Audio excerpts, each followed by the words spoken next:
very early and hot already morning. We're at the Desert Botanic Gardens, and they are just gorgeous so far. So yeah, let's go explore. We're gonna stay here till we get too hot, and then head back for some rest in the shade.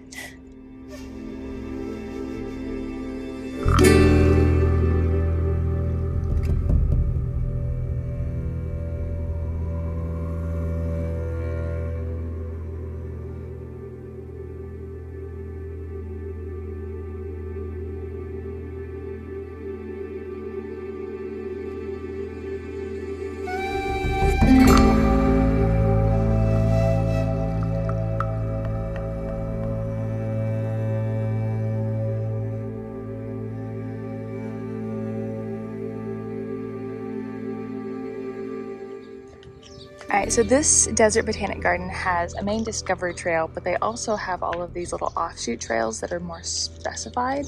So this in particular is the Center for Desert Living Trail, and it's beautiful. There's a bunch of stuff about what you can grow and when to grow it, because normal growing seasons are a little different in the desert than they are in the rest of the Northern Hemisphere. But yeah, we're definitely excited to explore some of these other little side trails. And there is my honey taking all the pictures.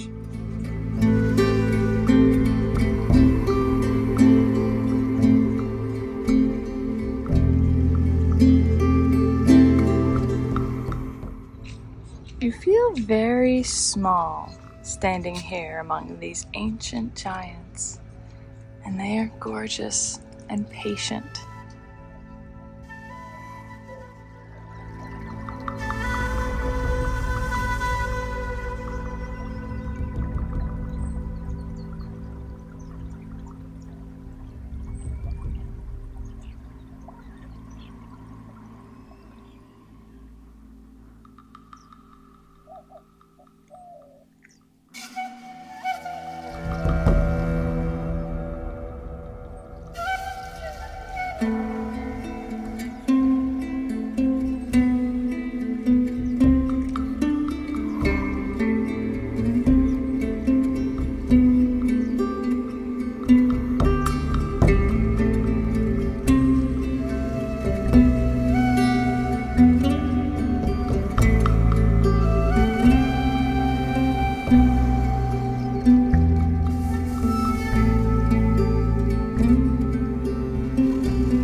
As I've said, this botanic garden has lots of little like offshoot trails, and this is the one I have been most interested in seeing.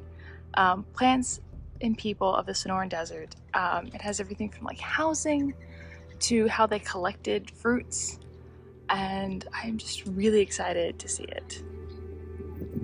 This beautiful tree right here is a Palo Verde, and I hope you can see it, but the bark is green.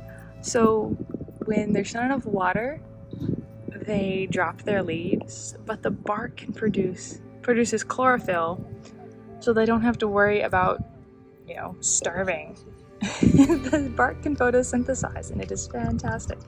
And there's a squirrel up there being noisy wherever he went. There he is. So yes, Palo Verdes are fantastic and beautiful.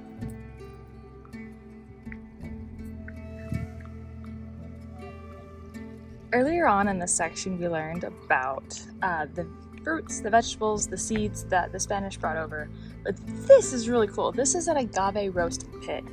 And apparently agaves would take 1 to 4 days to roast. And then over here, we're going to head into an example home for the people of this area, the native people.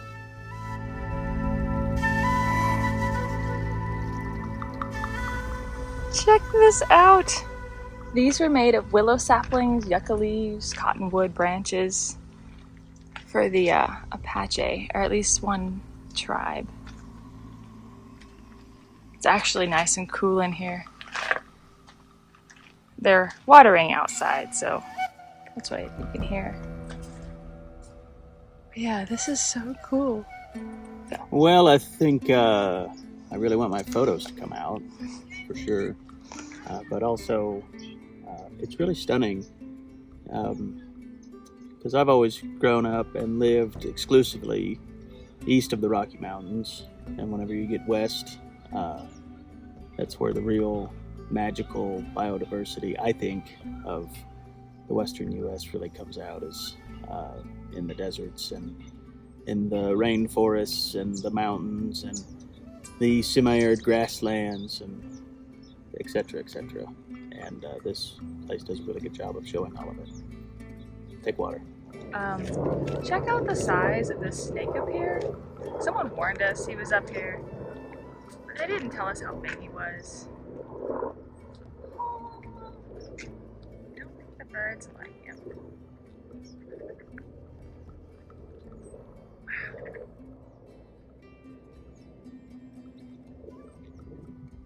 Alright, so our snake was hanging out in a mesquite bosque, and every part of these magnificent short scrubby trees were used by the native people, from the beans to the roots. And they provide some wonderful shade. It has got to be at least 10 degrees cooler under their boughs. So, thank a mesquite tree today. So there are some additional structures here on this path for different types of households. This was a shelter used for storage and sleeping. Over here we have an open roofed kitchen so that way the heat could disperse. And here we have a shaded place where the members of the family, of the tribe, could work, could potentially sleep, and the roof sometimes was even used for storage. This section talks about native crops and gardens, from corn, gourds, and other such plants. They're also watering it, so there is some background noise. I'm just enjoying the sunflowers.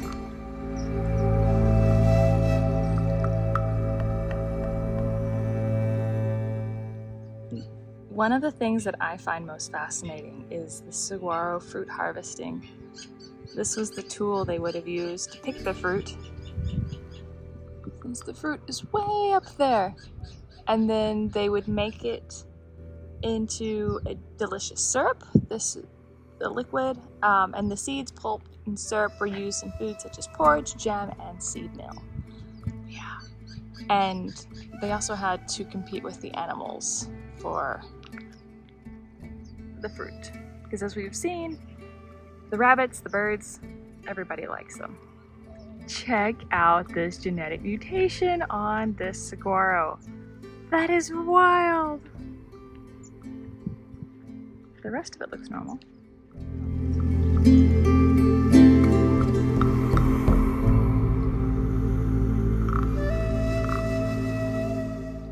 The Desert Botanic Garden has a great little section about the difference in cactus and succuli and convergent evolution, and how what we typically think of as succulents more from Africa versus the cacti being from the Americas. But all cactus are succulent, but not all succulents are cactus. It's one of those situations. Anyway, fantastic, really fun to see, and it's beautiful. And they're also, there are endangered cactus, and they are working on preservation and producing more here. There is a little desert flower garden here. It also has lots of cactus. It's a little sad at the moment due to the heat. That doesn't mean there's not flowers. There is some color. You just kind of have to really look for it. It's still a really nice walk, and there's happy bees and happy birds, and it's just gorgeous. And shade. And there is shade.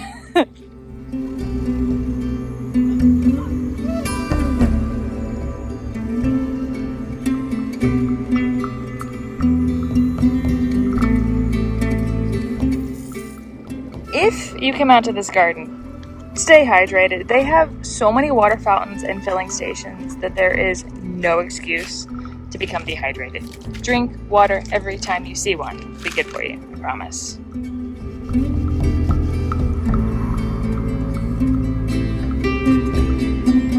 The gardens are definitely worth visiting. We loved them. Get here early, drink plenty of water, buy your tickets beforehand, and just enjoy the natural beauty.